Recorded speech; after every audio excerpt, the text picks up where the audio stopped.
बरसात की पहली तेज बारिश, जंगल की भीगी मिट्टी, साल के पेड़ों से टपकती बूंदें और उसी मिट्टी के नीचे छुपा होता है एक खजाना। एक ऐसा खजाना जिसे आदिवासी समाज सदियों से पहचानता है, जिसे शहर वाले आज ऑर्गेनिक फूड कहते हैं, लेकिन जंगल के लोग उसे अपने जीवन, संस्कृति और मौसम का हिस्सा मानते हैं। उस खजाने का नाम है रुगड़ा। कुछ लोग इसे रुगरा कहते हैं, कुछ पुटू। लेकिन झारखंड और मध्य भारत के आदिवासी इलाकों में यह सिर्फ भोजन नहीं बल्कि जंगल और इंसान के रिश्ते की पहचान है। रुगड़ा एक प्रकार का जंगली कवक है, यानी कि वाइल्ड फंगस, जिसे आम भाषा में मशरूम की श्रेणी में रखा जाता है। लेकिन यह बाजार में मिलने वाले साधारण मशरूम जैसा नहीं होता। यह मिट्टी के भीतर या उसकी सतह के पास उगता है। ऊपर से गोल, कभी सफ़ेद, कभी हल्का भूरा और अंदर से मुलायम। यह मुख्यतः साल यानी कि सखुआ के जंगलों में पाया जाता है और इसकी सबसे खास बात, इसे आसानी से खेतों में उगाया नहीं जा सकता। यही कारण है कि इसकी कीमत कई बार बाजार में सोने जैसी हो जाती है। रुगड़ा हमें यह समझाता है कि जंगल सिर्फ लकड़ी नहीं होता, जंगल एक जीवित संसार है। आदिवासी समाज सदियों से जंगल को रिसोर्स नहीं बल्कि जीवन का आधार मानता आया है। जंगल उन्हें देता है भोजन, दवा, पानी और संस्कृति। रुगड़ा उसी जंगल की उपज है। जब मानसून आता है तो जंगल की मिट्टी जीवित हो उठती है और फिर गांव में शुरू होती है रुगड़ा खोजने की परंपरा।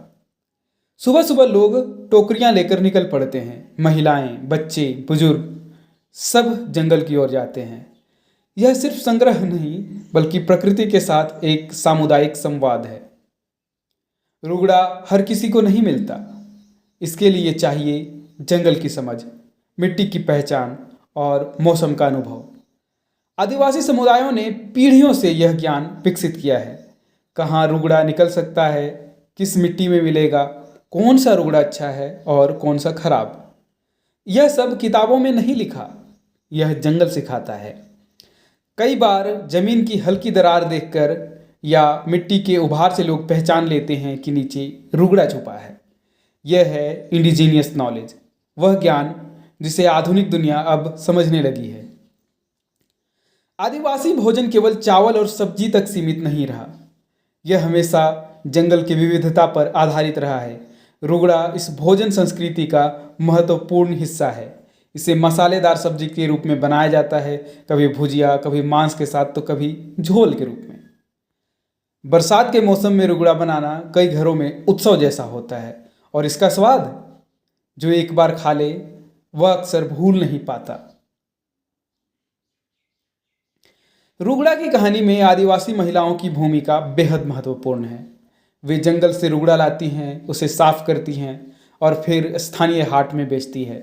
बरसात के समय यह कई परिवारों की अतिरिक्त आय बन जाता है। कभी कभी बाजार में इसकी कीमत इतनी बढ़ जाती है कि लोग इसे जंगल का सोना कहने लगते हैं। लेकिन सवाल यह भी है, क्या जंगल से मिलने वाले इन संसाधनों का असली लाभ स्थानीय समुदायों तक पहुंचता है या फिर बाहरी व्यापारी ज़्यादा मुनाफा ले जाते हैं? एक समय था जब आदिवासी भोजन को पिछड़ा कहा जाता था, लेकिन आज वही चीज़ें शहरों में ऑर्गेनिक और नेचुरल फूड बन चुकी है। आज रुगड़ा बड़े शहरों तक पहुंच रहा है। रेस्तरां इसे विशेष भोजन की तरह परोस रहे हैं, लेकिन इसके साथ खतरे भी बढ़ रहे हैं। अगर अत्यधिक व्यावसायिक दोहन हुआ तो क्या जंगल बच पाएंगे? अगर साल के जंगल कटते रहे तो क्या रुगड़ा भी खत्म हो जाएगा? रुगड़ा हमें पर्यावरण का एक बड़ा सच भी दिखाता है। जंगल खत्म होंगे तो रुगड़ा भी खत्म होगा। खनन, पेड़ की कटाई, औद्योगिक विस्तार और पर्यावरण बदलाव, इन सब का असर जंगलों पर पड़ रहा है। और जब जंगल बदलते हैं तो केवल पेड़ नहीं खोते बल्कि संस्कृति भी खोती है, ज्ञान भी खोता है, भोजन भी खोता है। रुगड़ा केवल खाने की चीज़ नहीं, यह पहचान है। यह याद दिलाता है कि आदिवासी समाज का प्रकृति के साथ रिश्ता कितना गहरा रहा है। आज जब पूरी दुनिया सस्टेनेबल लाइफस्टाइल की बात कर रही है, तब आदिवासी समुदाय सदियों से प्रकृति के साथ संतुलन में जीते आए हैं। रुगड़ा उसी जीवन दर्शन का हिस्सा है।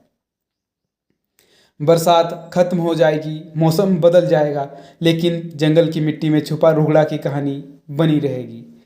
यह कहानी है प्रकृति और इंसान के रिश्ते की। यह कहानी है आदिवासी ज्ञान की। यह कहानी है जंगल की संस्कृति की। और शायद यह हमें यह भी याद दिलाती है कि आधुनिक दुनिया जिन चीज़ों को डिस्कवर कर रही है, वे सदियों से किसी समुदाय के जीवन का हिस्सा रही है।